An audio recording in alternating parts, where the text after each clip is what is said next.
everyone, and welcome to the DTM 2020. We are so ready to burn some rubber. I'm sure you are as well, because it's been 300 days without racing. Now we are back here in Spa-Francorchamps, actually the first time since 15 years.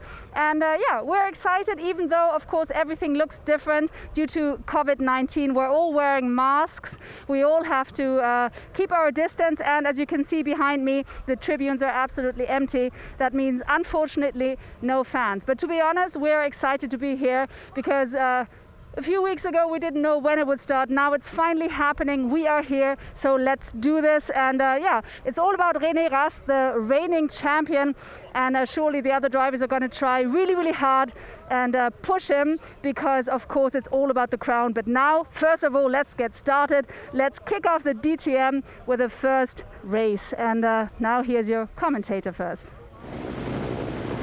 Thanks very much indeed, Verena. Welcome everybody to Spa-Francorchamps. Chris Hartley here, very privileged to be trackside for the first race of the season. The DTM, as Verena said, 10 months since our last race, but the organisers, Gerhard Berger and the ITR, have done a tremendous job to put this back together and to give us pretty much a full calendar of racing for the rest of the season. We're going to have 9 weekends of racing between now and the start of November. And it all kicks off right here at Spa-Francorchamps. The first time the DTM has raced here since 2005, 15 years ago. Only one driver on the grid, Jamie Green, was here at that time. Everybody else, it's a new experience for them in terms of at least racing a DTM car. New experience for that young man as well, the British driver Harrison Newey, joining the DTM for the first time. A late deal for him to come in, and having had some good experience over the last few seasons in things like the Formula 3 European Championship, and more recently in GT and endurance racing, he joins us here in the DTM.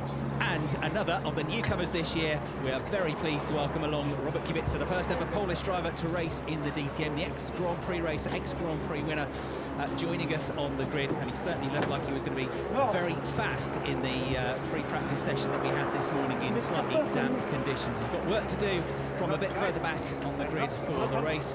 But Robert Kubica is going to be one to watch this season in his first year of DTM. And Verena has managed to catch up with Robert down on the grid. So we've got 3 new faces in the DTM, one of them being the former Formula 1 star Robert Kubica. We're so excited to have you here as a DTM rookie. In the practice, it looked very promising, but then, however, in qualifying, you're now starting in P14. It looked like you were having some technical issues. Well, you know, in free practice we had a damp, wet condition, which we performed surprisingly well. We have seen it already in Nürburgring. On the wet we get better performance.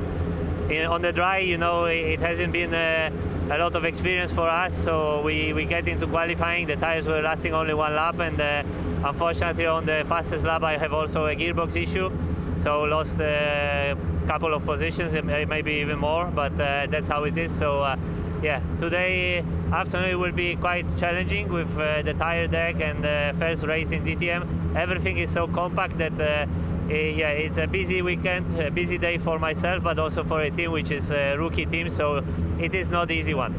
But best of luck for the race. Thank you so much, Robert. So finally we've got some Polish power in the DTM. Back to the commentator. Yeah, fantastic to have Robert here. Tremendous driver, and sadly his Formula 1 career was cut short with that horrible accident he suffered off-season when he was rallying. But many, myself included, believe he would have been very much a multiple race winner, if not a Formula 1 world champion. But he has got back on the road to recovery. Some great results in rallying, WRC2 champion just a few years ago, back with us here in the DTM. So gearbox issue for Robert in qualifying. As I say, he was one of the quickest drivers in the top 4 in free practice in the damp, but he has to start this one from 14th place. We're also going to have starting at the back of the grid, Ferdinand Habsburg. He had to miss qualifying. There was only just over an hour between the end of free practice and the start of qualifying today, and he had it off towards the end of that free practice session. Too much damage to the car to get prepared in time for qualifying. So Ferdinand, who looked pretty handy up until that point, will have to start at the back of the field. Philipp Eng there, who finished 6th in the championship last year, one of BMW's front-running drivers, hasn't really shown huge pace so far this weekend, but you know, it's new for everybody. Spa is new. There's no real amount of pre-season testing for the team. They've had a 3 3-day test in the Nürburgring a couple of months ago, but the free practice session wasn't that helpful because it was damp conditions, so they went straight into qualifying blind, really, in terms of trying to find a setup. Lucas Auer is back with us in the DTM after a year away, another multiple race winner in the DTM. He went back to single-seater racing in Super Formula and Toyota single-seater racing last year, but he's back with us in the DTM, former Mercedes driver. And there is Jamie Green, still in search of his first ever DTM title, the most experienced driver on the grid with 193 race starts. He suffered a puncture at the end of the free practice session this morning, and then in qualifying unfortunately didn't quite get the lap time he would have liked, so he's starting this race, the British driver, man from Leicester, just outside the top 10. It was a disappointing qualifying session as well for this man, one of the 3 champions that we've got on the grid, the former double champion Marco Wittmann, third in last year's championship, and the top driver for BMW, but only 8th on the grid. The man to beat, though, was Robin Freins, the only second ever Dutch driver to get a pole position in DTM, and he's down with Verena on the grid.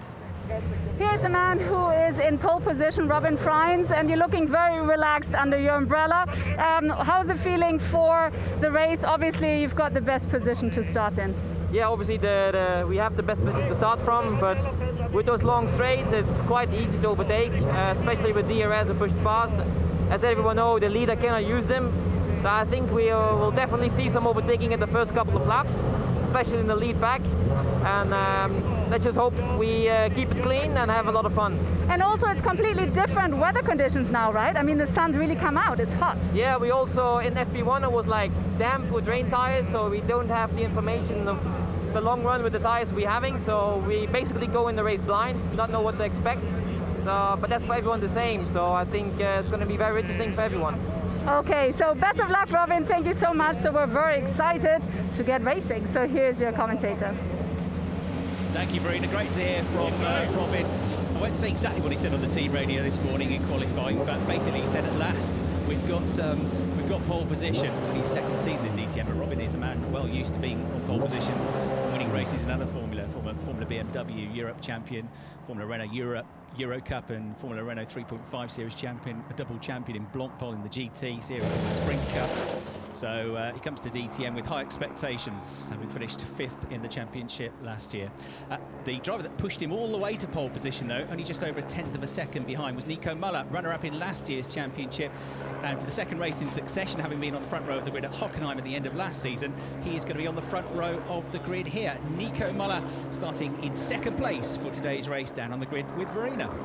Just before Nico Müller jumps into the car, I'm just going to quickly ask him, completely different weather conditions now, but starting in P2, what's your gut feeling? Well, a bit of a ride into the dark, to be honest. We haven't had any long runs so far. The first laps in dry have been done in qualifying, so we don't really know what to expect, but it's a blank sheet of paper for everyone, so it'll be exciting. I'm looking forward to it and trying to make the most of it. You do that. Thank you so much, and we're so excited as well. So back to the commentator. Yeah, fantastic season for Nico last year. René Rast, who you see there, who starts 3rd on the grid, the current champion, beat Nico to the title. And even though Nico managed 3 wins and huge consistency with 11 podium finishes, but René, who's now had 17 wins in just 3 seasons in the DTM, and already a double champion, wasn't quite able to get the setup of the car. He was having a little bit of understeer in the qualifying session. He said there were a couple of areas where I know other drivers were flat out and had to lift ever so slightly. He talked on the team radio about Blanchimont, the quick left-hander at the back of the circuit. And I think he mentioned Eau Rouge as well as being somewhere where he wasn't quite happy with the car initially, then braved it out later on and managed. He was briefly on provisional pole position, but in the end 3rd place. Nico Müller starting just ahead of him, his main rival for last year's championship title. And Robin Freins, as we know, is going to be starting this race on pole position, his first ever pole position in the DTM. Only the second Dutch driver, as I say, to achieve that in this championship. Christian Albers was the last driver to achieve pole position as a Dutch driver in the DTM. That was at the Lausitzring back in 2004. Track temperature is rising all the time. The air temperature is about 3 or 4 degrees higher than it was in qualifying. It's 27, 28 degrees now. It's bright, it's sunny. I look out of the window and I see blue skies, not many clouds, but there's always the threat of rain here in the Ardennes forest, and there's still a 30% chance of rain. We shall find out when the race comes up very shortly.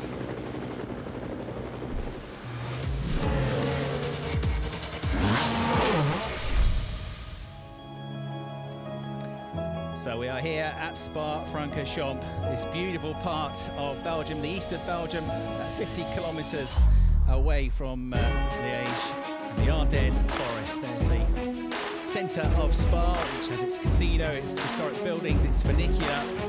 That's one of the three main towns that surround what was a public racecourse when it was first built in the 1920s. It used to be 15 kilometres around these roads, and was the fastest ever road circuit in Europe at one stage. It's a different layout these days, but still the longest circuit on the calendar at 7.004 kilometres long. And for many, if not all of the drivers, a real favourite this. They'll be loving the opportunity of driving these hugely powerful DTM cars with all their excellent aerodynamics around this circuit. A great way to start the season after a long wait for us all to get back racing once again. So there you can see the grid is being cleared.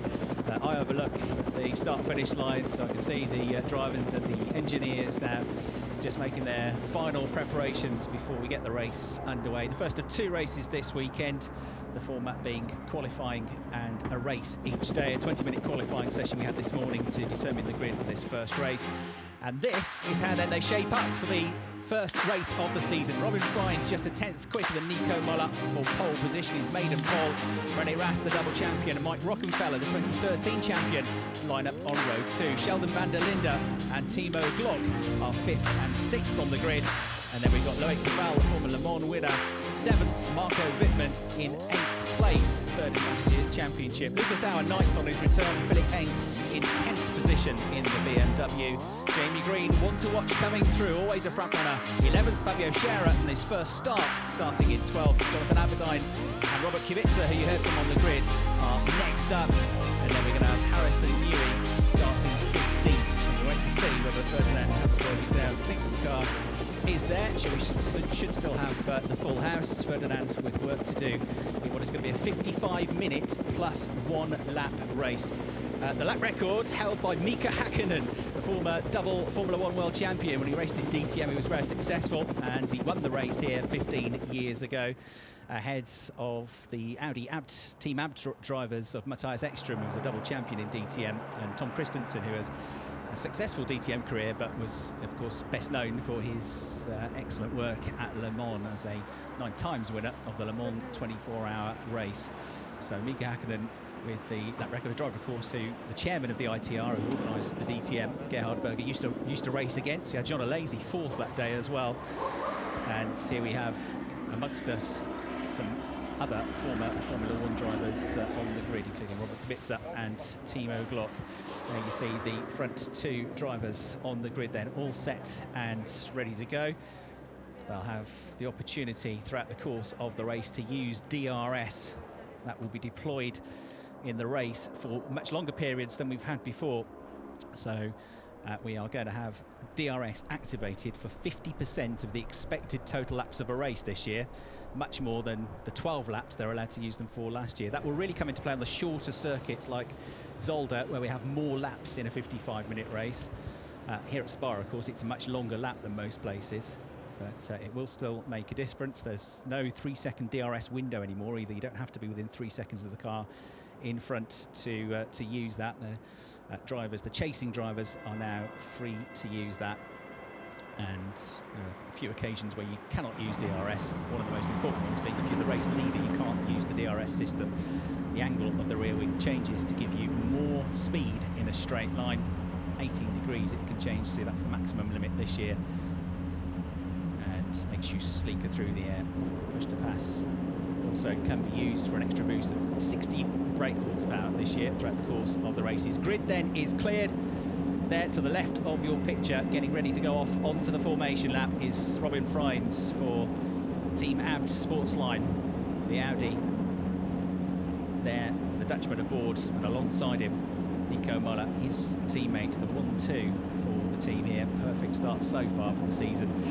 But that man, René Rast, just behind them, is going to be one to watch in 3rd place for Team Rosberg, who not only did they take René to his 2nd title last year, but they were the team's champions as well, Team Rosberg. So they will be very keen to improve upon 3rd place as the cars now head off onto the formation lap.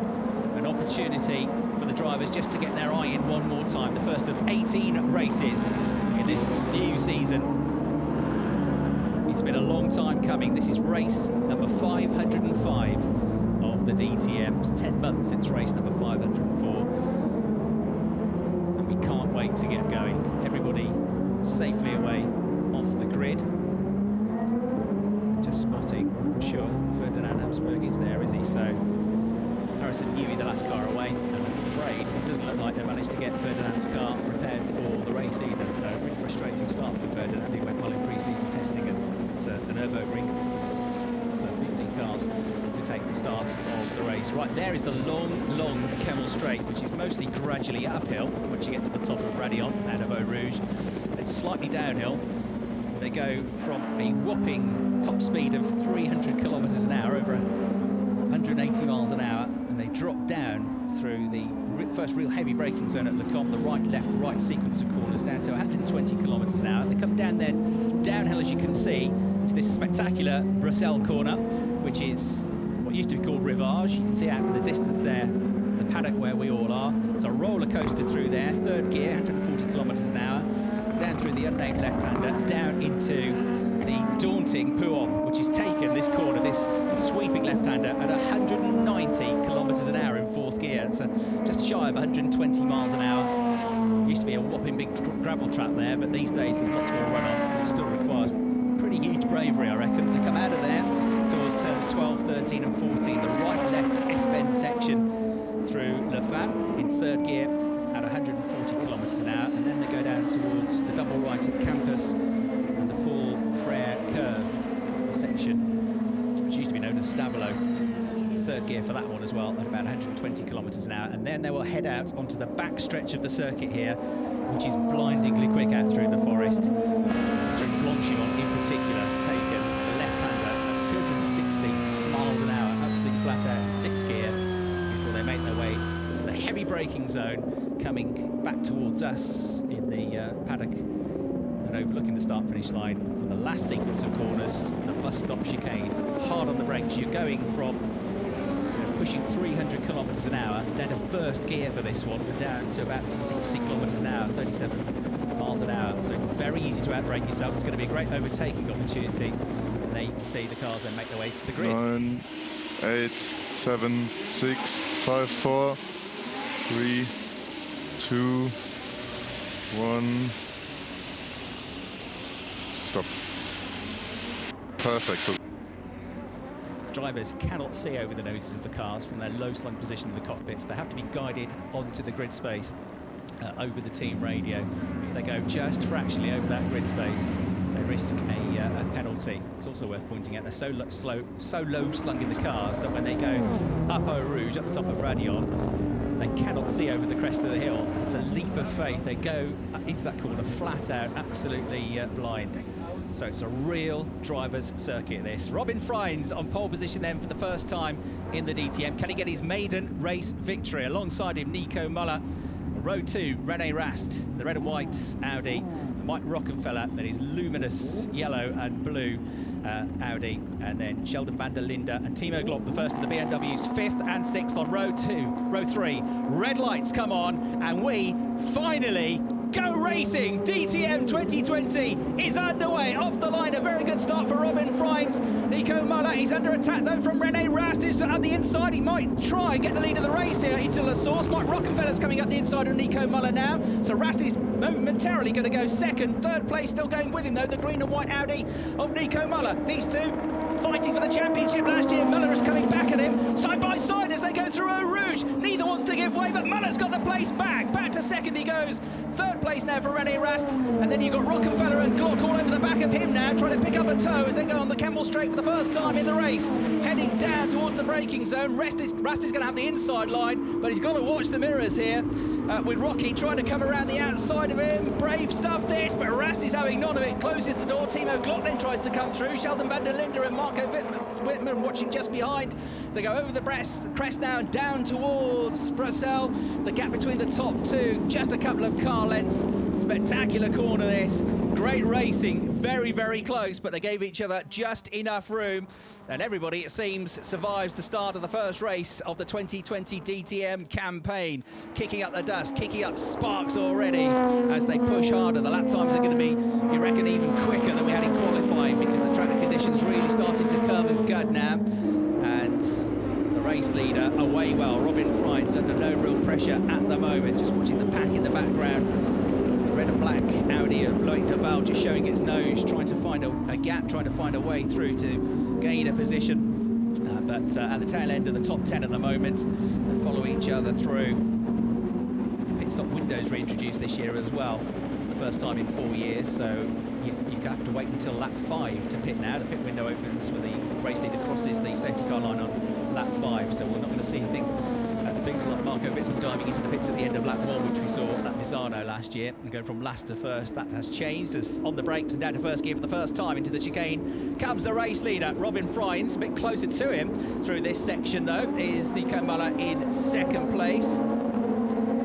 It's a bit close in the background. Two cars go side by side. Do they squeeze through? Just about. It's tight. It's Fryns, Müller, Rast, Rockenfeller, Glock and van der Linde. The top 6 as they go through. And then just behind it's Fabio Scherer in the blue car, the blue and white. Jonathan Aberdeen BMW swings to the inside, over the curbs, up the inside at La Source. He's got his nose in front, but they're going to be absolutely wheel to wheel as they come downhill now and towards Eau Rouge. You can just about go 2 abreast through Eau Rouge and Raidillon, but you need absolute trust in the driver that you're racing against. Aberdeen has nosed in front, though, in this little squabble as he gets through. Over the top of Raidillon he goes, the car skipping and hopping and dancing around, but he makes it through. Just behind in the red and white ART Grand Prix car is BMW man Robert Kubica, who we heard from on the grid, having his first DTM race start, and right on cue, you go on board with him now. And then at the back of this quartet, Harrison Newey on his DTM debut as well. So these 4 battling away for 12th position now, having a really close scrap. Robert Kubica getting into this. Slower car ahead. Is that Sheldon van der Linde dropping back down the order? Quite possibly. Up ahead, it's side by side as well on the way through Brussels. No quarter given though, no change of position. Push to pass now enabled on this from this second lap of the race. The gap from first to second is 0.7 of a second. And there you can see Harrison Newey getting a little bit closer to the tail of Robert Kubica. Through there goes the fastest first sector of the race so far. It's gone to Timo Glock, currently running in 5th place, and there is the car. I'm afraid I was right, it was a flash of red and yellow. I thought it was Sheldon van der Linde who was suddenly slowed. We saw it from Robert Kubica's onboard camera, and he has dropped way down the order with a problem. Shame for Sheldon, who went very well in both free practice and the qualifying session this morning. So the South African dropping down the order. The gap from first to second, 0.7 of a second at the last sector still. Robin Fryns just keeping Müller and Rast at arm's length, while Rockefeller, who was 4th in last year's championship. Next up, then Timo Glock, the ex-Grand Prix racer. With plenty of experience in the DTM. He goes through to run at top 5. So up to 6th place will come Marco Wittmann now. Glock, still the leading BMW exponent, just ahead of him. And here we go, a tiny move up the inside there, on the way into the source. And that was nicely done by Jamie Green to move ahead of Lucas Auer. Jamie, so often over the last few seasons, had a very bright livery. Now with the mean-looking silver and black livery on his Team Rosberg Audi, gaining a place there. He's up 2 positions already then, partially thanks to the problems that van der Linde has had. Here's a replay of the move. He knew exactly where he was going to put that car and exactly what he was going to do. Jamie Green, with all of his race experience, the 17-time race winner, multiple championship frontrunner, goes through to put himself up to 9th place. Let's replay that. As we go back to the lead group, fella and Glock just going through the shot. Marco Wittmann is another one that's gained a few places in this race, from 8th up to 2nd place. Gap has increased slightly from 1st to 2nd to just 1 second now. Still pretty tight, but the gap has grown a length or so between Robin Fryns. Coming back out of the pits, here we're about to see Sheldon van der Linde. So the issues with his Team RBM BMW hopefully being sorted, although he doesn't look very quick still, does he? So I'm afraid he's still cruising as he goes back onto the circuit and heads back down towards Eau Rouge. So effectively this is going to become a test session now for Sheldon. And I hope we get the car sorted, ready for tomorrow's qualifying and race 2. And then Nico Müller trying to hang on to the coattails of Robin Frijns. A race winner in every category in which he's competed. The race leader. Dutchman leads, Swiss driver second, German driver third, fourth and fifth and sixth. Loïc Duval, the Frenchman, in seventh. Sau, the Austrian, in eighth. Jamie Green, the British driver, in ninth. And Philip Egg, the Austrian driver, rounding out the top 10 at the moment. Past the commentary box window goes the race leader. And the gap's ebbing and flowing a little bit. It's come down to 0.8 of a second through the last sector. So using the DRS, I suspect, to just close that gap around the quicker section through corners like Blanchimont, and gain a bit of an advantage. He's Müller, but he's not close enough to pick up a toe either. On board, a wild ride through the top of Eau Rouge and Radion, onto the Camel Straight for your third place driver, René Rast. Just losing touch a little bit with the race leaders, but there's a long way to go in this race. In turn, Mike Rockefeller is just dropping back a little bit now as well. Timo Glock in 5th place, 6th place Wittmann, Duval 7th, Green up to 8th place now has gained a position as well. So 3 places gained for Jamie so far in the race. Making a pretty decent start of this. That gap's coming down again between the top 2, I reckon, through this first part of the lap. Certainly through the left-hander of Marcel, a bit ragged, a bit wide on the curbs. Coming down the hill now for the race leader, Robin Frijns, heading towards the incredibly fast section at Pouhon, the double left-handing sweep, which they take, as I say, at 190 kilometres an hour. I'm going to replay at the start now. Smoke from in the left brakes of Müller, but no issues with the car, it seems. Everybody went pretty well, no real dramas off the line. A replay on board with Mike Rockefeller in 4th place. Rast had the best start of the top 3 and got alongside, you remember, Müller for second. He thought about having a go for the lead of the race on the way to La Source as well. But Müller, look how brave Müller is here to the left of your picture in the green and white Audi, to keep it hanging on around the outside and to commit to getting that place back on the run down in towards Eau Rouge. That was really, really brave stuff from Nico. Trusted that René Rast would not dart off his racing line, give him just enough space. Tremendous driving from both of them. How many more times we're going to see Rast and Müller going wheel to wheel, as we did so often in the 2019 campaign. Over the line then, the race leader. The gap's down again, 0.6 of a second. Still not close enough to really pressurise him, but Müller is working really hard to stay with him. The bigger fight seems to be coming further back though, because 5th place is about to change hands. Marco Wittmann trying to go around the outside of Timo Glock at La Source. You've got Loïc Duval just behind as well. Wittmann has done it, terrific move around the outside. And now look at Loïc Duval in the 28 car. He's going to get alongside Glock, he's going to get his nose in front. You've got the better exit coming out of the hairpin, and he's through relatively easily. So Glock, in the blink of an eye, loses 2 places here to go from 5th down to 7th. And look at this for the race lead. Müller's got it done at the end of the Camel Straight, ahead of Robin Frijns. Got a brief glimpse on board there. From being 0.6 of a second back when we left them at the start of the lap, he very quickly made the most of that DRS, I reckon, down the Camel Straight. So Robin Frijns couldn't do anything about it. He can't use it as the race leader. But now, of course, he is the hunter, and he will have the opportunity to pull a similar trick later on in the race. So Müller, the new race leader, Frijns down to 2nd place for the first time in the race. Then Rast and Rocky Wittmann, as we saw, moving up to 5th place, making decent progress in this race as well. With the next driver into your shop coming into Pouhon, Loïc Duval. Timo Glock in the number 16 BMW lost those 2 places. Also has to watch the mirrors for Mr. Jay Green, who's now pushing hard, having a really good run here. Expect no less from the driver of the quality of Jamie Green, closing all the time here. A runner-up in the DTM, twice in the top 3 in the championship, never quite taking the title, but he still has an opportunity this year. Back into the garage, the Sheldon van der Linde car being worked on. So Team RBM just trying to get the car back out there, get some running time in. It'll all be good data, good information for the team and the driver if they can do that. We go back to this battle between Glock and Green for 7th place. the BMW, under real threat now from Jamie Green, who is right underneath his rear wing. He's going to go for it. He's a very decisive overtaker. He's a bit deep into the corner because he had to brake so late. Timo didn't make it easy for him, but coming out of the chicane, a bit wide on the curbs, he's got his nose in front, and he'll have the better line going in towards turn 1 at the hairpin. So terrific stuff from Jamie. I'll tell you, that was the last of the late breakers there. Terrific battle between them, and just ahead a great battle developing between Wittmann and Duval as well. Duval looking very, very racy here. Can he find a way through at the top of Radion, maybe going onto the Camel Straight? He'll have to hold back here. Not close enough to launch an attack, but now he might be able to go on a real run here. Although he seems a bit further back, actually. Wittmann's done a really good job of keeping the BMW just far enough ahead, just out of reach.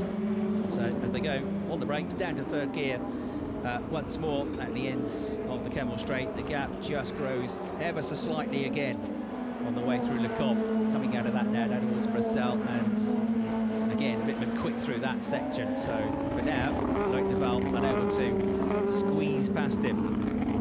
Wittmann's still the leading BMW driver. So Montpellier, the boss of the RBM team, Belgian squad, overseeing matters, I'm sure, with the squad as they try and get Madelinda's car sorted and out. We don't know what the problem is yet, but we hope he gets back in the race to get some running at least. Nico, one of the race leaders, got the gap out now to 1.1 seconds ahead of Robin Fry. Draw ball with the third place car of René Rast. Mandatory pit stops if you're new to DTM as well to consider. Pit stop window after lap 5. So now coming into that period where they can have a mandatory pit stop for tyre changes. And look at this, flat out on the way through the back of the circuit, through Blanchimont, hang on to it at 300 kilometres an hour, 6th gear. Now watch this on the brakes. Look how quickly a DTM car can slow down to just 120 kilometres an hour. Right, left, out they come. Rast looks a bit closer to me, to the tail of Robin Freins, than he was maybe at the start of the lap. The leader, this is allowing him to get away. Müller, 1.5 seconds clear now as they go through onto the start of a new lap. Sheldon van der Linde happily is going back out. Yellow flag in turns 18 and 19. That's the end of the lap at the chicane. I stretch my neck, look out the commentary box window, but I can't see far enough. I see part of the corner, but not all of it. Green flag again now, so somebody had a moment there at the end of the lap of seemingly recovered. Second and third come through into your shot, Robin Freins. And that man, number 33, René Rast, a multiple Porsche champion in the Porsche Carrera Cup, Germany and Porsche Super Cup before he moved into DTM.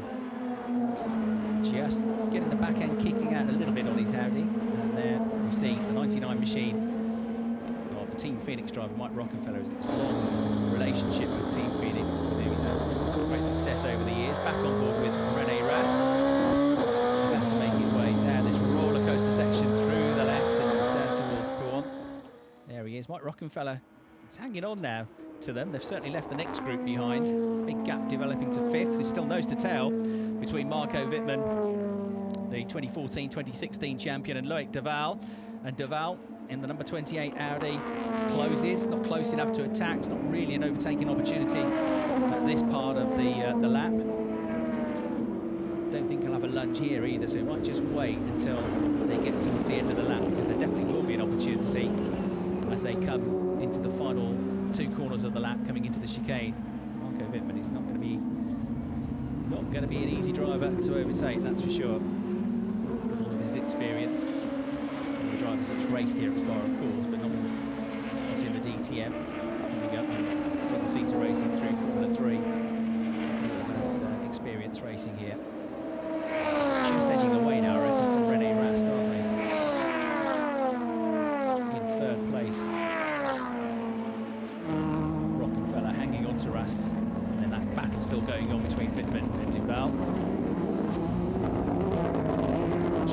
Wittmann now coming out, so joining them in the background. Jamie Green is almost with them now, so the next 3 over the line, 5th, 6th and 7th, go past the comms box window. And yet Jamie Green looking good here. He did a 2-minute 12.9 on the last lap, whereas Duval did a 2 minutes 13.7 and Wittmann did a 2 minutes 13.8, so more than 3/4 of a second quicker. Loïc Duval sees that as a hurry-up call and goes for it and makes the move stick on the way into Eau Rouge. Terrific stuff.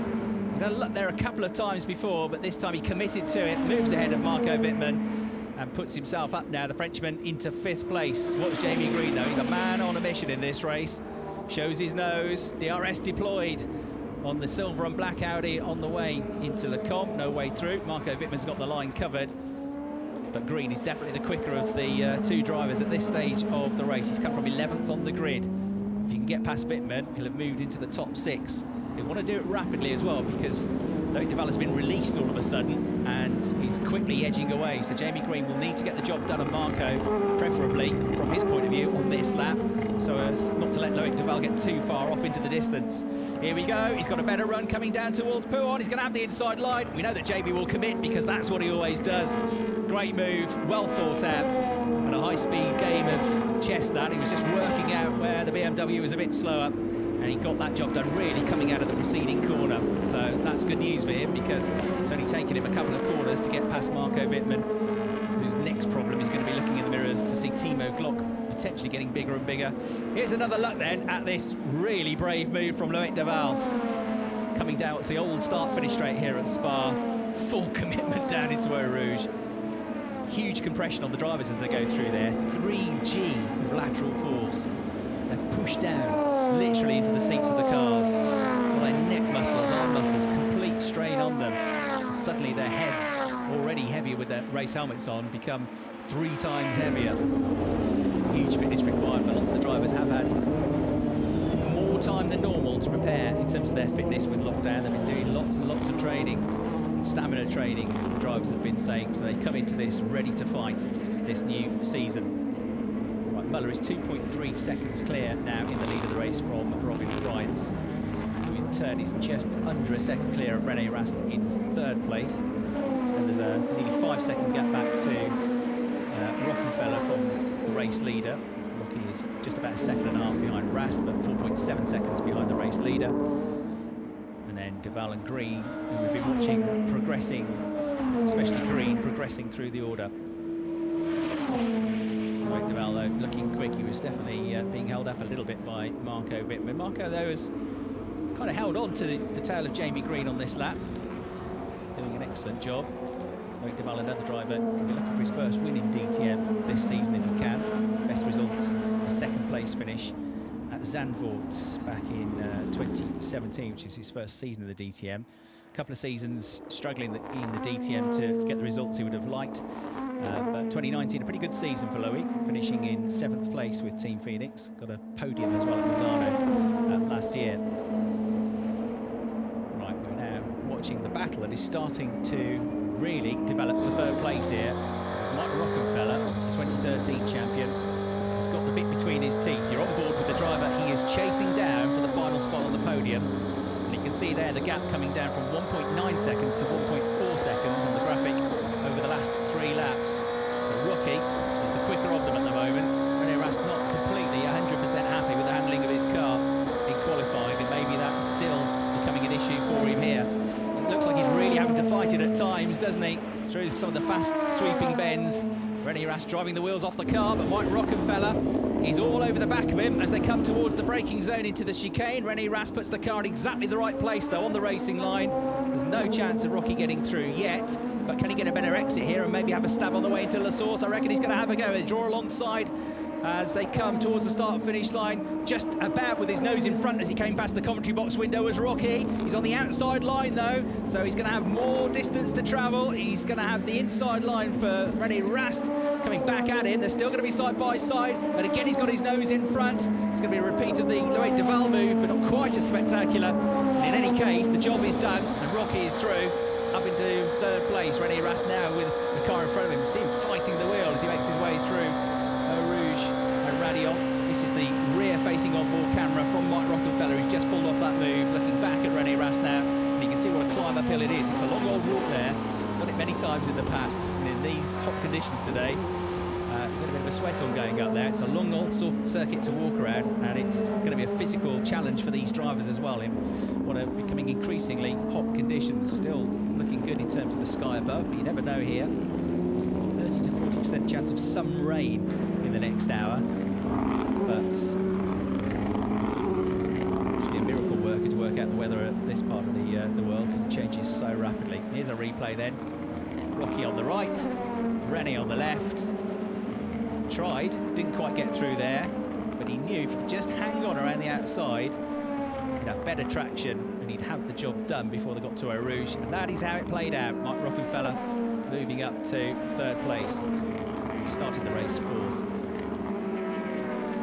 Got work to do to try and catch up to the leaders, but you can see how he's already left behind René Rast. So René struggling here. Mike Rockenfeller looking good at this stage of the race. Going to manage the Hankook tyres as well in these hot conditions. There are lots and lots of fast corners here at Spa, so it can put a real strain on the tyres, and it can mean that you have to really look after them towards the end of their life before the pit stop and at the end of the race as well.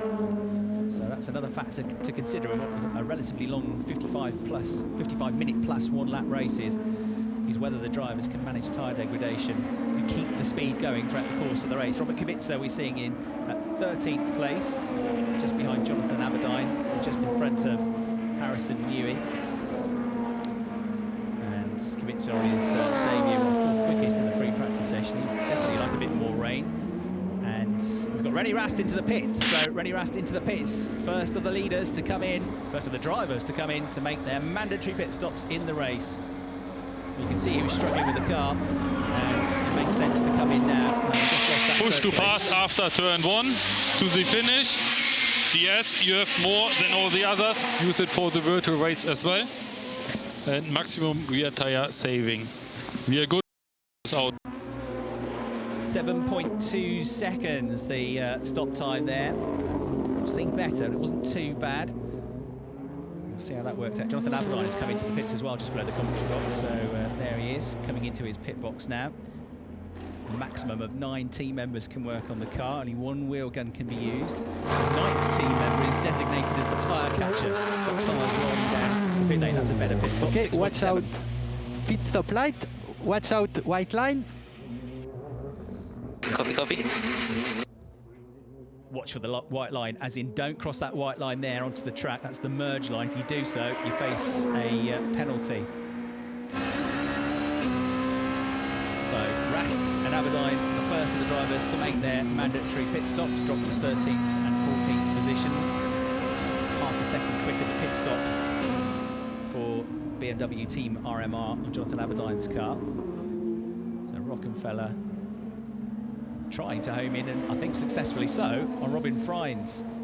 Definitely left René Rast quickly in his mirrors, and Rocky 2 minutes 13.6 on the last lap compared to a 2 minutes 14.7 for Robin Freins, so he was much quicker, 1.1 seconds quicker. Not as quick though as the race leader, is still flying along. Nico Müller at 2 minutes 12.857 last time around, so this is becoming the battle for second place in the race, and Robin Freins is going to bail for the pits. So Robin comes in now, sensing that his tyres might be at the end of their premium life. Pit lane. Copy pit lane, Robin. Rast was dying on the last 2-3 laps, so you have 14 laps to go. You need to manage the tires. It will be tight on the exit with René, and you are still P2 virtually. So Robin wants to become I have no front man, like nothing. not happy with the front tyres. Go. 6.6 seconds. Remember, you need to finish the race and watch the white line on. Yeah, remember you got to finish the race, Robin. Thanks for the advice. So Robin, 6.6 seconds is decent stop as you come out ahead of René Rast is the question. Here comes Rast on the way into La Source. Rast was 4th and Freins was 2nd before it all started, but he's not as close. Even though he had a faster stationary pit stop, it's not going to be that much of a gap between them. And Rast about to come over the brow. There he is. So Robin Freins effectively will hang on to his potentially hang on to his second place. No, he won't. No, Rast has come out in front. So where did he lose the time there then? Because it was definitely a quicker pit stop, 6.6 seconds compared to 7.2. So on the way in and on the way out, that's where he lost the time. Rennie maybe attacked the in-lap a bit more. They will have to stick to the pit lane speed limit, but Rennie was 2 places behind Robin before they came into the pits, respectively. And now he's ahead of him. So Robin will be displeased with that. So for now, Nico Müller leads. Rockenfeller promoted up to second place. Duval's moving up the order as well pretty nicely. The gap between him and Jamie Green, the two that have been marching up into the top 6, is 2.2 seconds. So Green's not catching at the moment. In fact, it was a tenth slower on the previous lap. It's going to be a long second stint. There were both drivers, René Rast, I suspect, and definitely, as we heard, Robin Freins both, as the leader comes in, both struggling with the tyres. Pit lane. Copy pit lane, Nico. 14 laps to go. You will meet René. He stopped 3 laps earlier than you and had quite tire degradation issues. So approach the second run as your first one. Pace looked really good. René has 9 laps of DRS left. There, the advice and clarity of the situation. Go, go, go. So remember the white line. René has 9 laps of DRS left. You had a really good long run pace. So DRS every lap.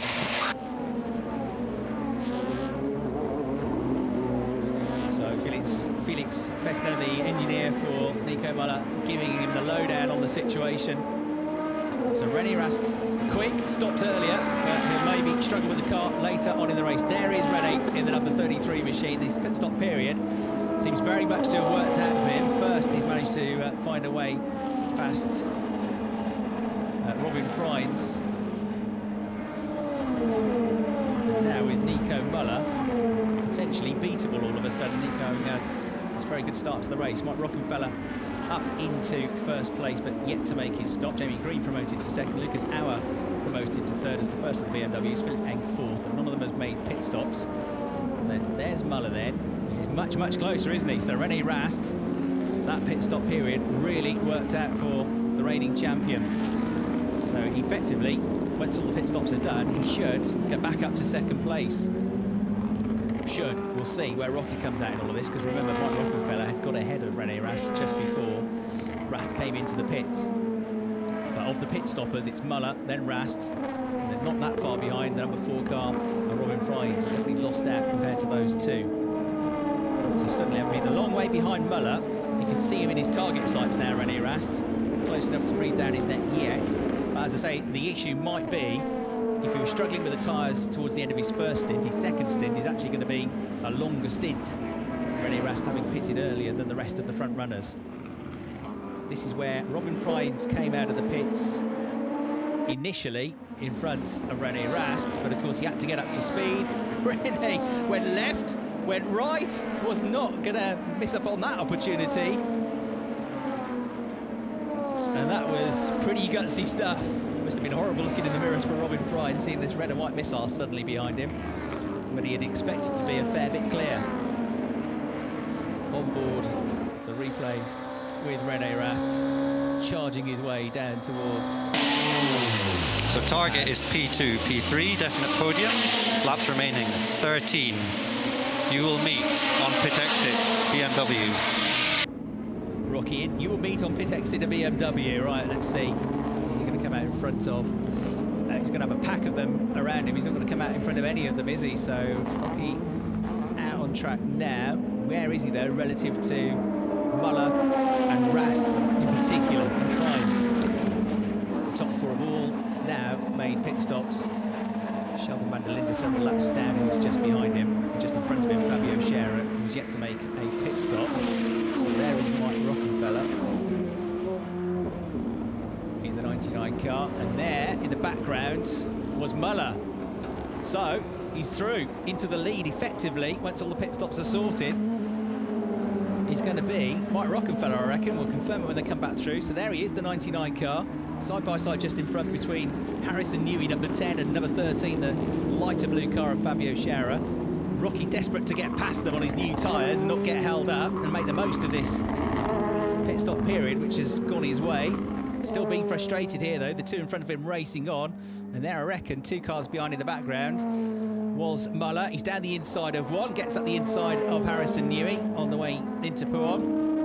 And he'll be keen to dispatch pretty quickly of Fabio Scherer as well, who's, of course, on older tyres, having he's not yet made his pit stop. Rocky has to wait though. This is going to be frustrating for him.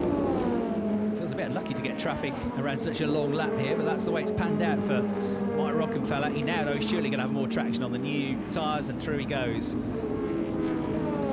Full track position, but of course effectively he's way ahead of this battle. Here's the replay. So you had Scherer ahead of Newey having their own little battle here going on, maybe not aware that effectively the race leader Mike Rockenfeller was coming up to them.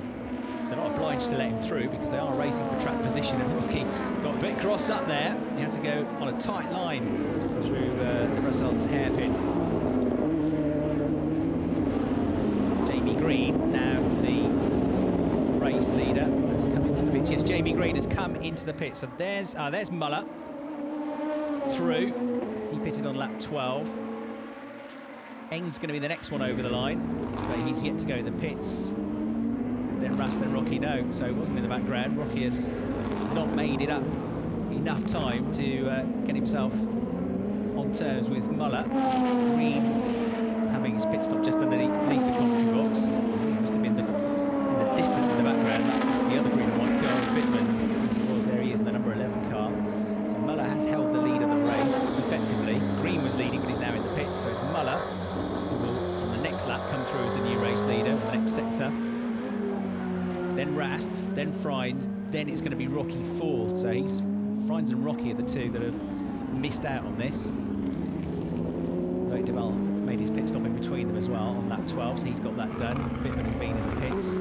So it's just Philippe Eng, who's currently running second, and Harrison Newey, who's currently running in 8th place, that have yet to make their mandatory pit stops with just under 22.5 minutes to go.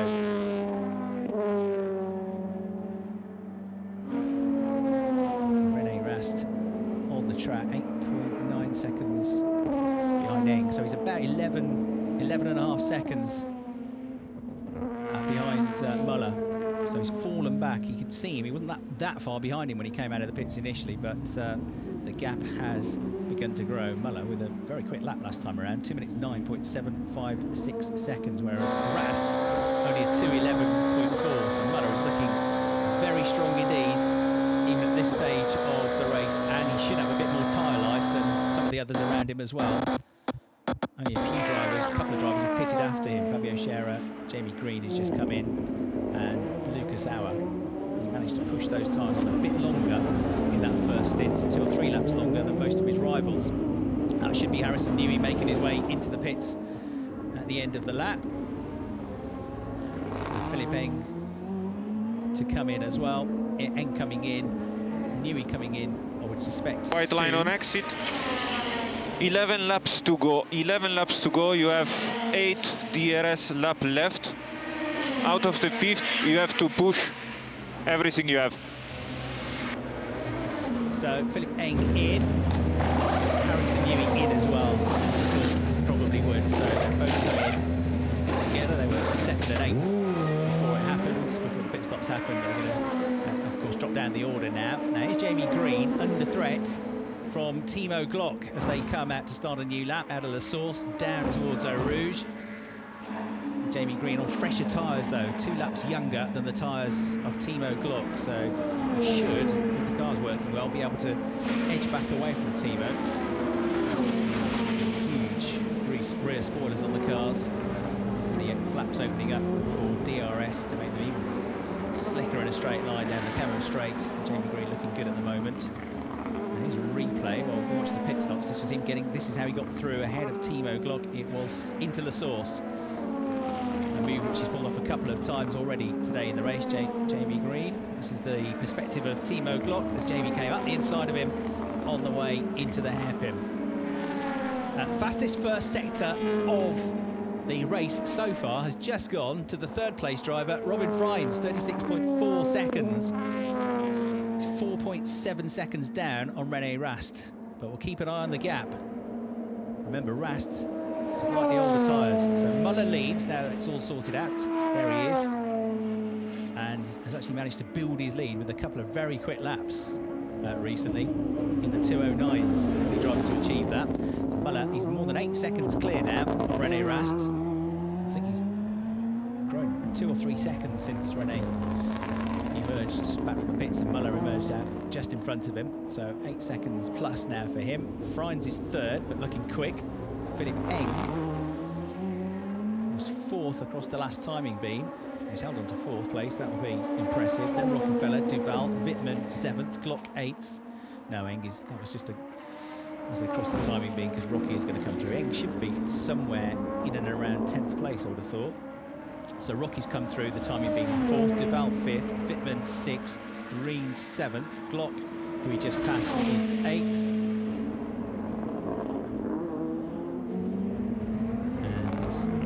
And then it should be Philipp Eng and Harrison Newey, as I say, somewhere around the top 10. Auer's got to us first though. Auer's ninth, Eng is 10th, and on for the last point at the moment. So that should mean Harrison Newey is going to come past the line in 11th and 12th, just outside the points currently. Aberdine's just gone past, he's 11th. Should be Newey next, I reckon. So final point at the moment going to Philipp Eng. He's going to have pretty new tyres. He might be able to make some progress in the final stages. Number 16 you're looking at is Timo Glock, currently running in 8th place. And Sheldon van der Linde just behind him had problems with the car early on. Went into the pits a few times, so this has now become just a test session for him, and still not running particularly quickly. 2 minutes 16 last time around for Sheldon van der Linde. Gap 9.7 seconds now. Müller is absolutely flying at the head of the field. Excellent form all the way through, really, the 2019 campaign, to keep René Rast honest in the fight for the championship, to take it pretty much down to the wire. Can he get his 5th DTM race victory? Last win coming in the last weekend of the season at Hockenheim. Müller is well clear of Rast. Rast is 3.2 seconds clear of Freins, who we know has been flying from the sector times. And on that lap, a 2:11.9 for Rast, a 2 minutes 10.3 for Freins. 1.6 seconds quicker. Rocky also flying, 2 minutes 10.9 for him, so they're both catching René Rast back up. René struggling with the tyres at the end of the first stint, as I say, has got a longer stint to manage the tyres this time around, so the car is just not handling as well, not holding on to the tyres as well as some of the other cars. And René is going to have a real fight in his hands here, not just to stay second, but to even stay on the podium, because the two cars behind are homing in at a pretty rapid rate of knots here. And there is Mike Rockenfeller in 4th place. The rear view camera shows the undulation and the steep rise suddenly in a blink of an eye. The pit wall is a million miles beneath you. Flat out now. There's Freins, number 4, in 3rd. There is Rocky, number 99, in 4th place. And the gap between them, 2.6 seconds. Personal best for Mike Rockenfeller through sector 1. And he was 0.6 quicker than Robin Freins in that sector alone. And they are both absolutely flying after René Rast. René is really struggling now. He's done a 2 minutes 13 on the last lap. 2 minutes 10.8 for Rockenfeller. They're going to be with him in the not too distant future. René Rast is going to have to drive a very wide car for the remaining, 15 minutes or so of this race, plus 1 lap, if he's to hang on to his position. You can hear it coming in. There he is, a situation that's only going to get worse for him, you would have thought. They're absolutely reeling him in. So Freins is catching Rast, but Rocky is catching them both. The race win might be a bridge too far, but second place very much on the cards here for Mike Rockenfeller. At least 3rd, at least a podium finish. And if he can do that, that'll be his 31st visit to the podium in the DTM. Rockenfeller, who's such a consistent driver. He's not had that many wins in his DTM career, only 6. But he's had a championship title, he's had the consistency. He's been in the top 4 in the championship, I think 4 times, winning it in 2013. 4th in last year's championship, and he keeps banging in the points and podiums. The consistency is going to be absolutely key in this compressed season of DTM. Over the line they went then, and the gap 0.9 of a second. 2 minutes 12.6 for Robin Freins, 2 minutes 10.9 for Rockenfeller. He's eating up the advantage of the Dutchman here. So from Robin's point of view, it might have to be that he'll concede a position to Mike Rockenfeller, though he won't want to, but gain a place back, potentially, on Rene Rast, and end up on the podium still. Third place. Let's see what fight he's got. Let's see if he can find any more speed in the car. How many DRSs have they got left as well? Might be something to consider. Marco Wittmann, as is so often the case, is the leading driver in a BMW in 6th place. He's got to work quite hard as well, because Jamie Green has been flying after him the last couple of laps, and that gap has come down to under 2 seconds now. So want to keep an eye on further back. Wittmann in 6th, Green in 7th. Catching in rapidly, a bit quicker than Wittmann as well, is Glock and Auer in 8th and 9th, but they're a bit further back, and they're both slower than Jamie Green. Big twitch again from the front of Rene Rast's car as he makes his way into Porn. He's just not got that car and the setup settled as much as he would like. Mike Rockenfeller is now very much with Robin Freins. Robin Freins is almost with Rene Rast, and this is a three-way fight with 13 minutes to go for 2nd place in the race. Müller is miles clear, 14 seconds give or take. And he seemed to have no real dramas with the tyres at the end of his stint. He's a very smooth driver, Nico Müller, and he's got that car set up well, it seems. So Müller and the AB Sportsline team looking good for the win. But what about 2nd place? There's 2 more places on the podium, and there's 3 drivers going for it here. 3 very, very good drivers they are.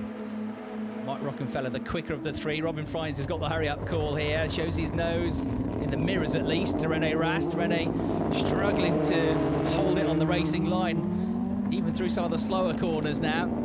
A brilliant driver, but the setup is not quite working for him at the moment. Over the line they go, right in front of me in the commentary box. And a look at the inside for Robin Freins. Is he going to do it? Understeering wide is Rene Rast. Rene's got his nose in front still, but Robin Freins is coming at him now, and so too is Mike Rockenfeller as they thunder down towards Eau Rouge, getting close to the pit wall on the inside. Rene Rast is going to hold it for now, though. I thought he was going to have a go then coming out of the corner. He definitely had to think about it. But now another opportunity surely is going to come at the end of the Camel Straight for Robin Freins. He's got to attack and defend at the same time. He kicks up the dust as he puts 2 wheels on the grass. Mike Rockenfeller is going to try and follow him through. They might both get past Rast here. They will. Freins goes 2nd, Rockenfeller goes 3rd, Rast goes from 2nd down to 4th, and there is absolutely nothing he can do about it. Rockenfeller is not done yet. He's got 1, he wants another place here. He wants 2nd position. He knows he's quicker than Robin Freins from the way he's caught him up. He's already got the line on the way into the right-hander at Brussels, and through into 2nd place goes Mike Rockenfeller. Beautifully done. And he should now, you'd expect, pull away from this pair. Robin Freins, I think he's going to pull away from Rene Rast. And Rene still got some work to do here to even get the 4th place finish, because getting bigger and bigger in the mirrors is Loïc Duval in the number 28 Team Phoenix car. Loïc's last lap was a 2 minutes 12.2, which was 1.3 seconds quicker than Rene Rast. In fact, Rene, with all the traffic and trying to fend off the other 2, had a very, very slow lap last time around. But by and large, more than a second a lap quicker over the last few laps has been Loïc Duval. He's pulled clear now of Jamie Green. Marco Wittmann's only 1.7 seconds behind Jamie as well, so the queue forming, still a long 10 minutes plus, and then another lap at the end of that to go for Rene Rast. It's looking relatively easy, all of this, though, for Nico Müller. Castrol Edge-backed number 51 AB Sportsline car. He has looked absolutely serene all the way through this race. It's just that one point where Rast closed up through the pit window. Driver into the pits in the background. Is that Rast coming in for more tyres? Yes, Rene Rast has had enough. Okay, we have 6 laps to go. DS pushed past. I don't know what's wrong. Even Rene Rast cannot make the car go any quicker. No idea, just no idea. The rear tires are completely gone. No rubber left. And we expect some other guys to suffer as well. At the moment we are out of the points. We have 5 laps to go. What? The most unhappy Rene Rast, as you can imagine. He's no idea what's going on, he said. The rear tyre's completely gone as we get the replay of the double loss that he had to go from 2nd to 4th place. He could have stayed out. but ultimately he's probably going to lose even more time because the tyres were just not working for him. The car has used them up too much, so opting for the pits, he's going to lose time, he's going to drop back. But maybe at least he can do something for the last few laps of the race. Mike Rockenfeller, conversely, coming through and gaining 2 positions very quickly, one after the other, from 4th to 2nd. So René Rast just trying to get a championship point now if he can. Currently running in 10th place. At least if he can make the car quick for a few laps, get something out of this. Ooh, look at the tyres. That is a struggle, isn't it? So, whew, no wonder he came in. He'd have been absolutely going backwards on those. And he was making the right call there to come in. Absolutely no idea, he said, what's going on. They have to really have a look at this to try and get that car working for tomorrow's race. You heard the conversation between René and Florian Rinks, his engineer there. Florian just trying to keep René calm and get him to finish the race. On board then with Mike Rockenfeller in 2nd place. Still a long way down on the race leader, but comfortably clear of everybody else behind him now. 2 minutes 13.2 for the race leader Nico Müller. 2 minutes 12.9, so quicker, but not massively quicker for Mike Rockenfeller. The gap is 21 seconds anyway. This is a huge advantage in DTM. And there, Robin Freins and Jamie Green now very much in the same picture here. Loïc Duval's already got past Robin Freins for 3rd place while we've been watching the dramas for René Rast. Robin, we know, he's struggling with the car and with the tyres, and he's going to lose another place here. Nothing he can do about it. Again, just not got the grip. So Jamie Green comes through for 4th. Robin Freins down to 5th place. And I reckon Marco Wittmann's got time to catch and pass him as well with 7.5 minutes left on the clock. He's 8.4 seconds back. But Robin Freins' last lap time was a 2 minutes 19.002. The quick guys in the top 3 are doing 2:12s and 2:13s. That's hugely off it now. Maybe he had a moment somewhere, but either way, he's incredibly slow at the moment. I wouldn't be surprised to see him bound for the pits and get some new tyres on as well. Jamie Green, I think, was a bit surprised with how quickly he got onto the tail of Robin Freins there, got the power down, and laid some of his own Hankook rubber down on the tarmac. He chucked 600 brake horsepower into the rear wheels. So it's been a good race this for Jamie Green. From 11th on the grid, he's in 4th place now, and might still be able to do something about edging towards that podium. You never know. If you can keep the tyres going, no chance for Robin Freins though. Look how far behind already he is, Jamie Green. Really lost the position at the start of the lap. Wittmann's going to be looming large in the mirrors soon, I reckon. Even though he's also struggling with the tyres a little bit. Might be some places to be gained further back from those who pitted late, like Philippe Eng, who's now in 9th place, Harrison Newey, who's now in 13th position. So the order: Müller leads, 2nd place Rockenfeller, 3rd place Duval, 4th place for Freins, 5th Green, 6th Wittmann, 7th Clock, 8th Hour, 9th Eng, and 10th René Rast. But René at least has just done a personal best in the first sector with his new tyres. Jonathan Aberdeen out of the points in 11th place, Fabio Scherer 12th, Harrison Newey 13th, Robin Kubica is 14th, Sheldon van der Linde 4 laps down in 15th, and there was a non-start for Ferdinand Habsburg after damaging the car in free practice. Timo Glock then now the best of the BMW drivers coming through ahead of Marco Wittmann. Yeah, Wittmann struggling again with tyres. Timo Glock easily getting past him. That change for 6th place. Timo's last lap time at 2 minutes 16. Down into the 2:17s now for Marco Wittmann, so his charge has ended. And further back, we see the number 25 car of Philippe Eng moving ahead at the source of Lucas Auer. So that will put Philippe Eng up to 8th place. And as I say, he's one of the drivers to pit very late relative to the others. Over the crest he comes. Philippe Eng 6th in the championship last year. Another driver like René Rast who came up through Porsche Carrera Cup racing. Although he's still got to watch his mirrors here because job not yet complete. Trying to pick up the toe, Lucas Auer on the way into Le Combe, but no, he's done the job. So Philippe Eng ahead of fellow Austrian Lucas Auer on his return to the DTM. Lucas having had a year away from the championship, and we're back now with a new car, a new team, a new brand as well. We previously been a Mercedes driver. 22.1 seconds is the advantage for Müller, who must be on the radio going, well, where's everybody else gone? Because I just can't see anybody. It's just me left in the race because there's absolutely nobody anywhere near him. I have to say, the team, Sportsline, have got the setup absolutely spot on that car. Bearing in mind, Nico is teammate to René Rast, who has very much not got a good setup on his car. I wonder if René will be asking to see a little bit of Nico's data overnight to try and figure out why one car is so much quicker than the other and so much better at managing the tyres today than René has been able to muster.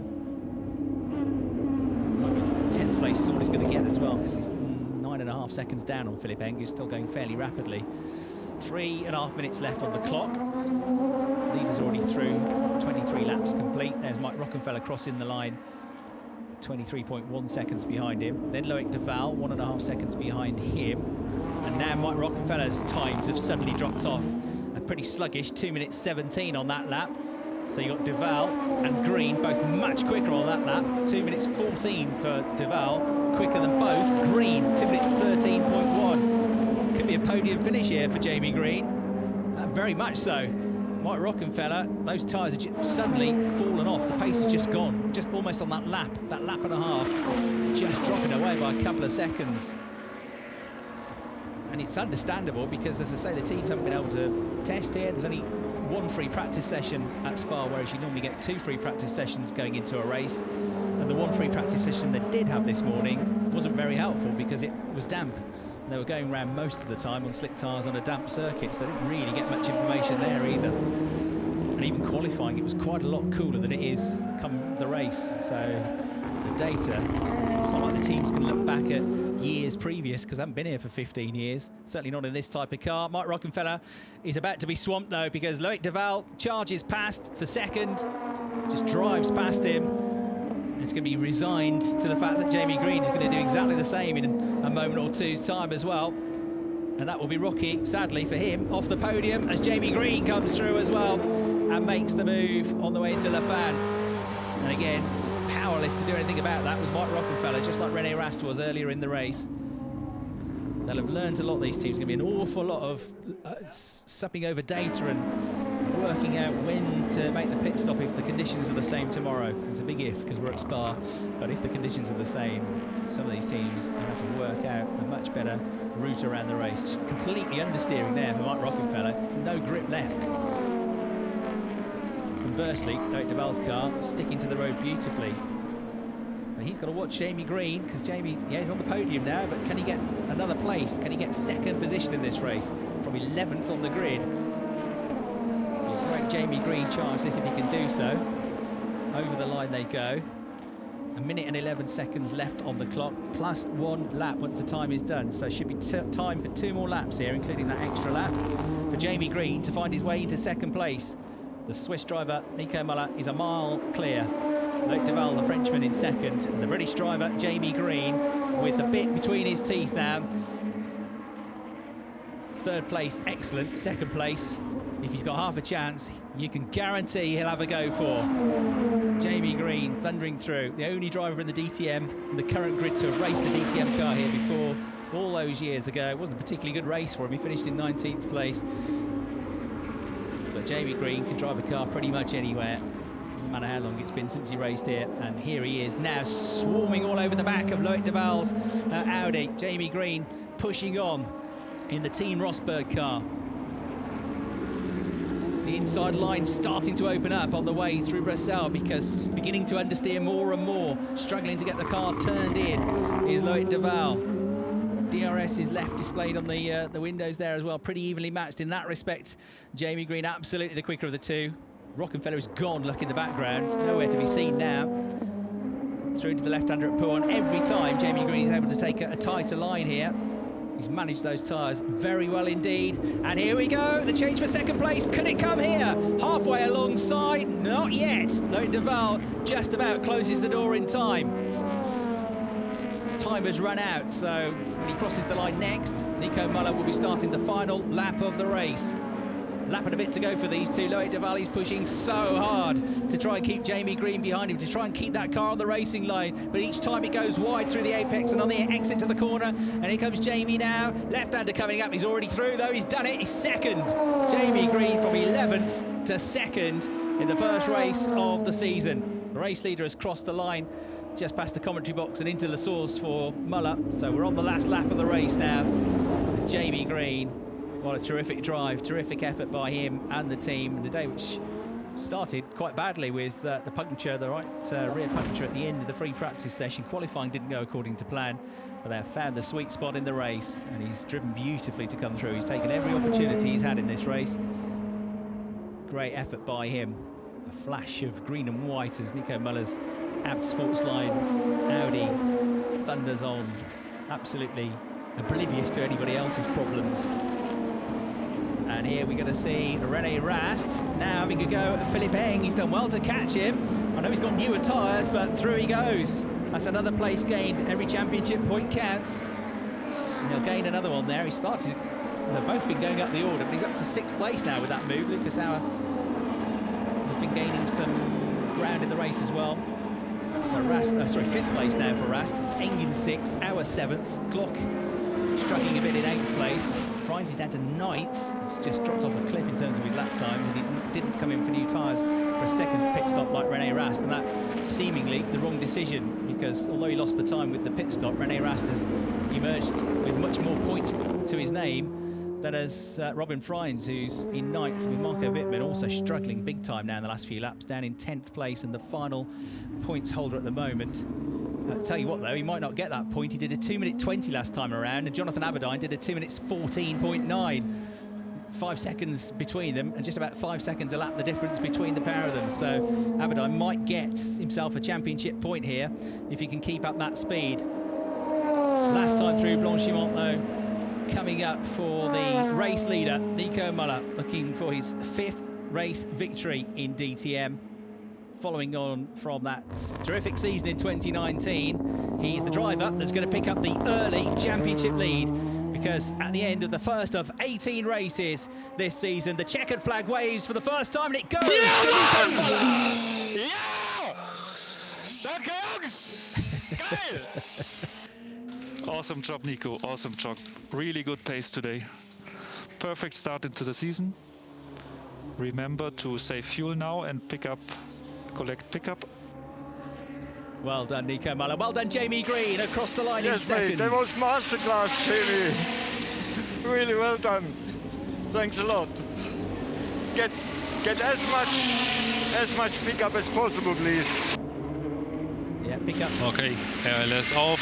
Switch, cool down the car as much as possible. So we ended up P5.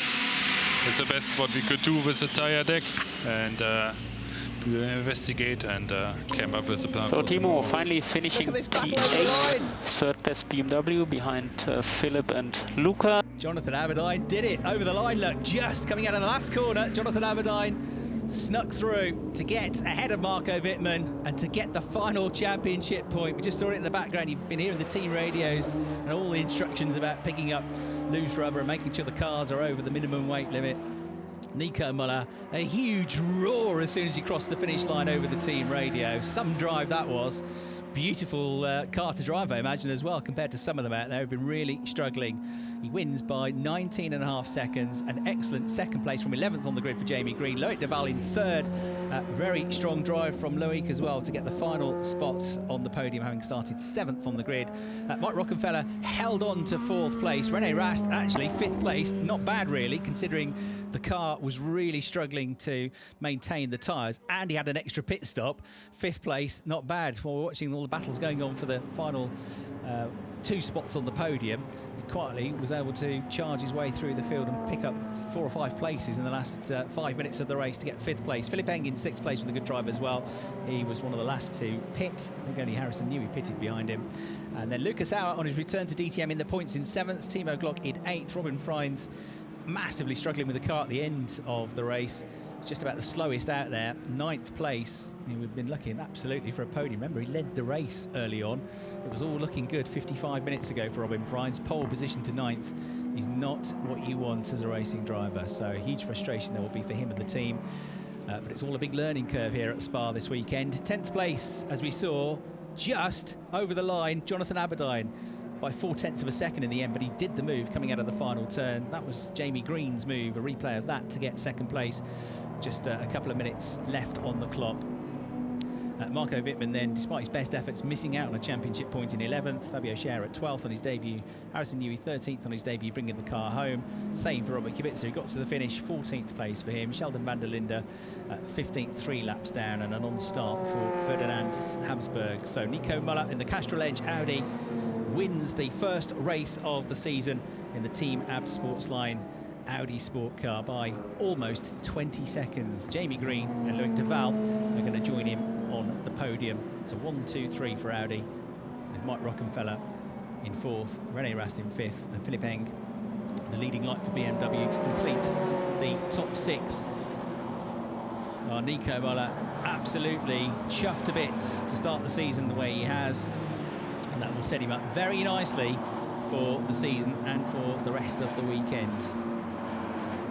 Nico Müller, race winner by an absolute country mile in his 103rd DTM race, his 5th win, his 19th visit to the podium, and following on from his last win at Hockenheim right at the end of last season as well. He missed out on the championship. He did get a race win in that final race of last year, so that's now 2 on the trot for him. On for a hat-trick tomorrow if he can do it, albeit there's 10 months between one race win and the other. But excellent job by him. Loïc Duval pulls in now and parks up. He's got back quicker than Jamie Green. Hugging the car is Nico Müller. Quite right. That was not only a beautiful job by him, but a beautiful job by the team, wasn't it, to get that setter absolutely dead right. And arriving just to the left of his shot, Jamie Green, who was the other star of that race, really. Nico Müller was absolutely mint. Can't believe it, but Jamie Green, possibly the driver of the race there, to come through from 11th to finish in 2nd place. Can't quite believe that. How did they win that easily? It's supposed to be tougher than this. Gives the car another kiss. He's chuffed. He's going to have the broadest grin on his face as well when he takes that helmet off. As the face mask will be coming on pretty quickly. But we might just get a glimpse of him. Wasn't a great race for others though, was it? Be pretty disappointing for Timo Glock. It looked like he could have pushed potentially for a podium, definitely a top 5 at one stage. Absolutely disappointing for Marco Wittmann, who didn't even get a point at the end of the race there. You can see it's pretty hard work for the drivers in this heat. Can take my helmet off, says Nico. Yeah, you can. Get a bit of fresh air. Incredible conditions there in the cockpit. Not quite remembering what the procedure is in terms of high fives or fist bumps these days, is Jamie Green. Fist bumps to Loïc Duval as well. Little chat about the move, maybe, for 2nd place. I think they'll both be very satisfied with that. So well done to Loïc Duval on going about his business pretty quietly there. A good performance. Perhaps not starring as much as the others, but he came through well, didn't he, to get the podium finish from what was the 4th row of the grid. This is 3rd podium in the DTM. His best result coming back in 2017, where he got the 2nd place finish at Zandvoort. His last podium coming at Misano midway through last season, where he also finished in 3rd place. So the post-race debrief. There's no raised podium here at Spa, so hopefully we'll get to see and hear from the drivers in the not too distant future. Some replays of your race winner, Nico Müller. Beautiful shot of the car on track, and the love affair that he's begun with this car now at the start of the season. Perfect that was, absolutely perfect. Good stop by the team, good call on the tyres in terms of when to come in for the pit stop, and Nico managed the tyres very well indeed. Just losing out a bit of pace in the last couple of laps of the race, but he got the job done by then. sure he was managing the tyres as well. His last lap was a 2:17.2. Jamie Green was nearly 2.6 seconds quick. In fact, he was exactly 2.6 seconds quick on the last lap because he was so far behind it was untrue. But Nico Müller gets the national flag out now for a great photo opportunity. You can see, you can't see the smile because of the face mask, but you can see the twinkle in the eye and you know exactly how he is feeling. Brilliant roar as he crossed the line to take the first victory of the season. The trophy there awaits.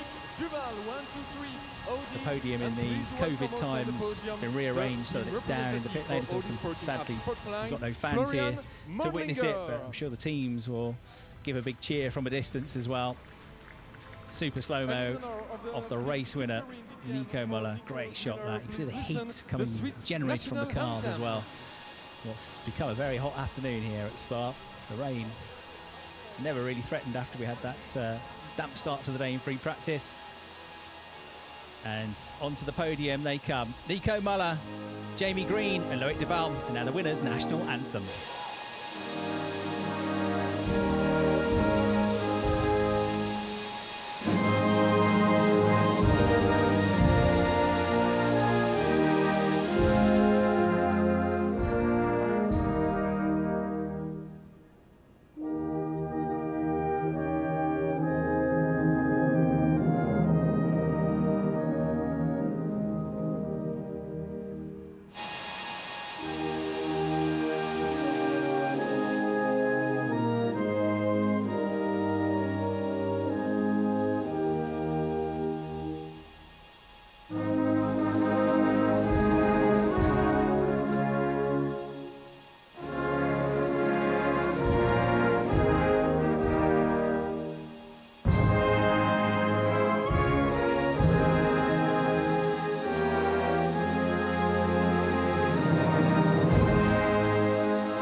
Moment of reflection on the podium then as he listens to the Swiss national anthem. A proud moment for Nico Müller. Takes the first win, takes the first 25 points, takes the early championship lead. He wraps the flag around him. And it's now time for the champagne. And that will feel good. Well, for now it'll feel good. It'll feel horrible and sticky with it. Get back to the garages, but for now, a bit of cool after a hot race here at Spa. Well done to the winning team as well. Audi Sport Team and Sportsline, who were runners-up in the team standings behind Team Rosberg last year, as Nico was runner-up to René Rast in the championship.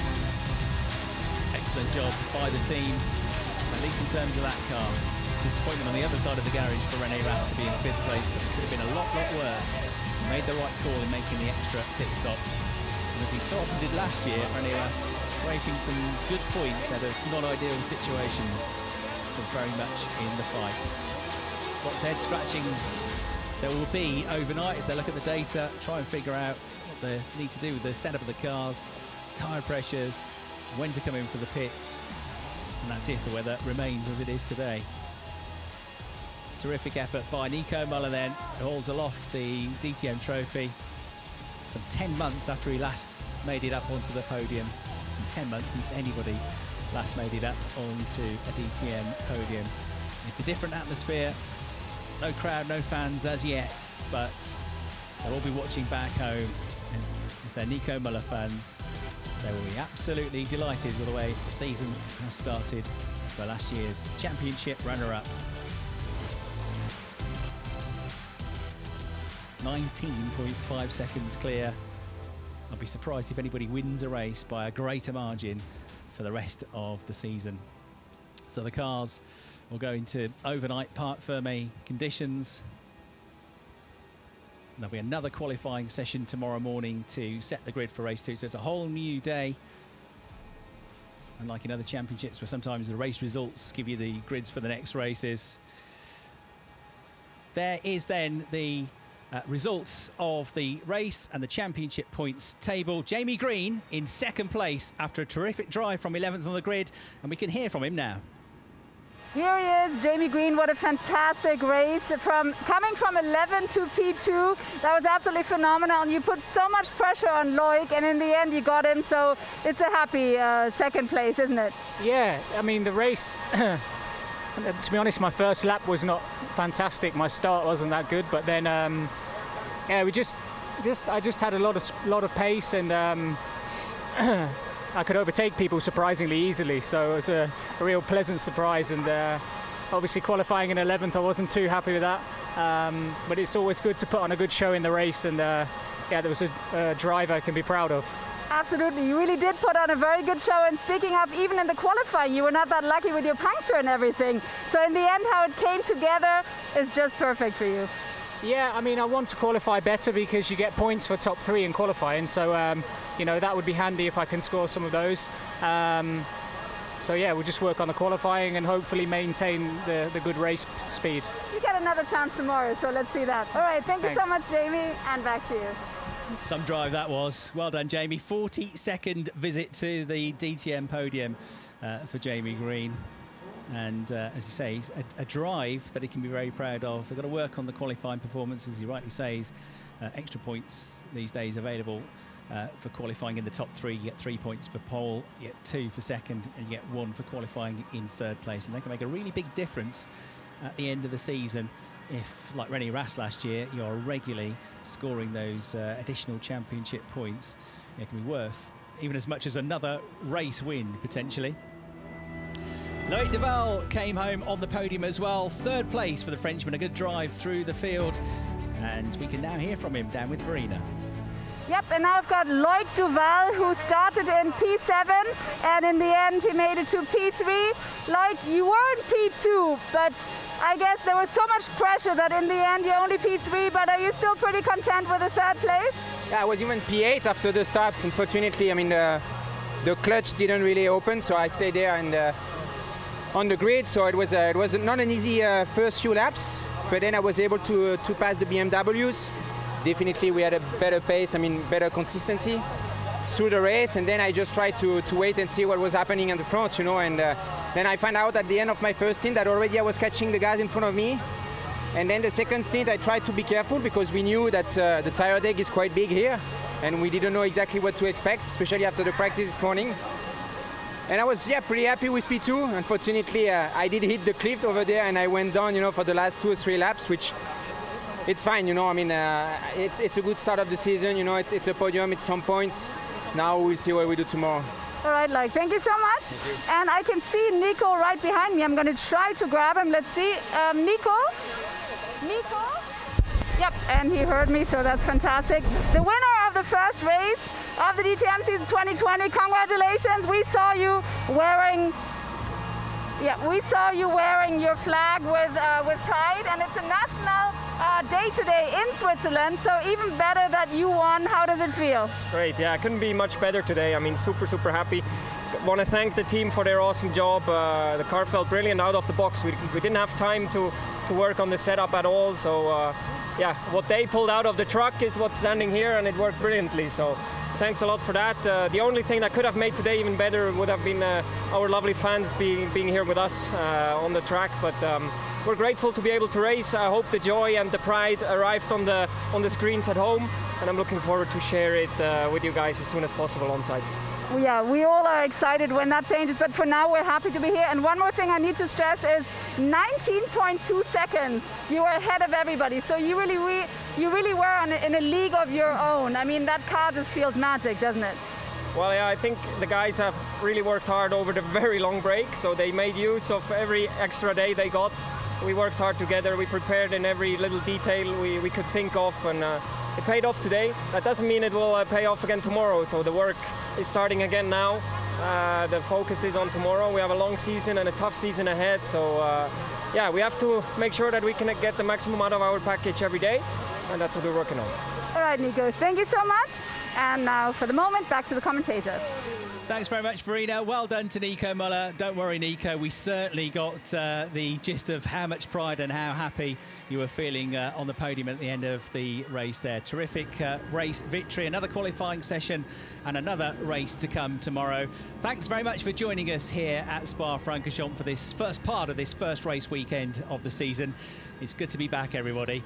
We'll catch you again tomorrow. Thanks very much for watching, and back to Verena now to wrap up the day.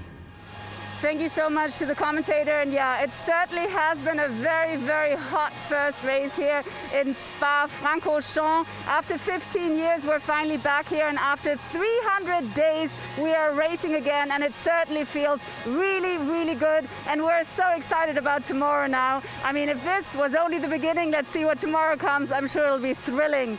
So now here are the highlights of today, and we'll see you tomorrow. Bye-bye.